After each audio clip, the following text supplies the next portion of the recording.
అదే RTV app వార్తల్ని క్షణాల్లో చదివే అవకాశం ఉంటుంది. ఒక న్యూస్ పేపర్, ఒక టెలివిజన్ ఛానల్ మీ చేతుల్లో ఎప్పుడూ ఉంటాయి. Welcome to RTV. నేను మీ గయాజ్ని. నెల్లూరు నగరంలో గిరిజన సామాజిక వర్గానికి చెందిన 8 ఏళ్ల సూర్య దేవమ్మలను కిడ్నాప్ గురయ్యారు. నేటికి నెల రోజులు కావస్తున్నా ఇంతవరకు వాళ్ళ జాడే లేదు. ఓ పక్క పోలీసులు, మరోపక్క పిల్లల తల్లిదండ్రులు గాలిస్తున్నారు.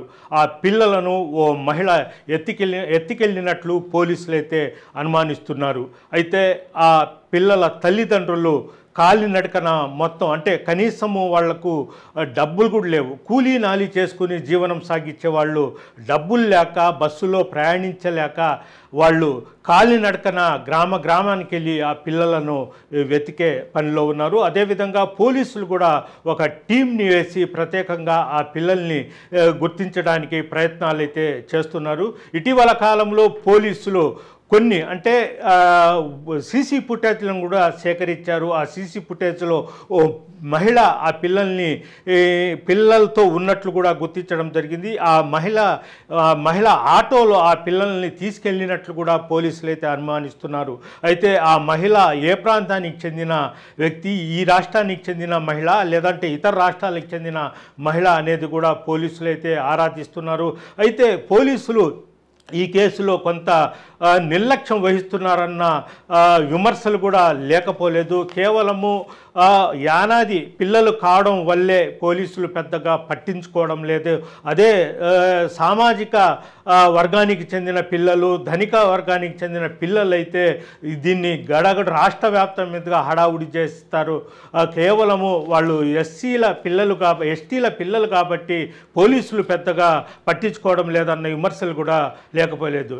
కరెక్టు నెల రోజుల కిందట చెంచయ్య, సీనమ్మ వాళ్ళిద్దరు దంపతులు ఏం చేశారంటే వాళ్ళిద్దరు పిల్లలైన సూర్య దేవమ్మలను తీసుకొని మైపాడికి పోయారు. మైపాడిలో వాళ్ళు కొంతసేపు సముద్రంలో మునిగారు. తర్వాత దేవమ్మ అదేవిధంగా సీనయ్య భార్యాభర్తలు మద్యం సేవించారు.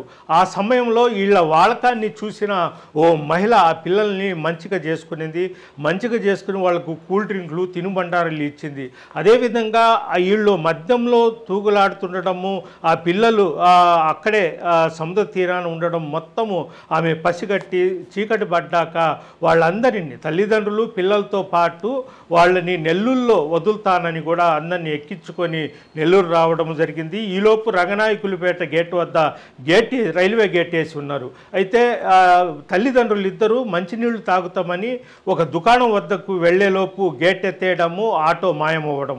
ఆ రోజుల నుంచి ఈ ఇద్దరు పిల్లలు సూర్య అదేవిధంగా దేవమ్మలు ఇంతవరకు కానరాలేదు. ఇప్పటికైనా పోలీసులు గట్టిగా స్పందించి ఆ పిల్లలను ఆచూకీ కనుక్కోవాలని కూడా వివిధ ప్రజా సంఘాలు సైతం కోరుతున్నారు. వీడియో ప్రదీప్తో గయాజ్, ఆర్టీవీ నెల్లూరు నుంచి.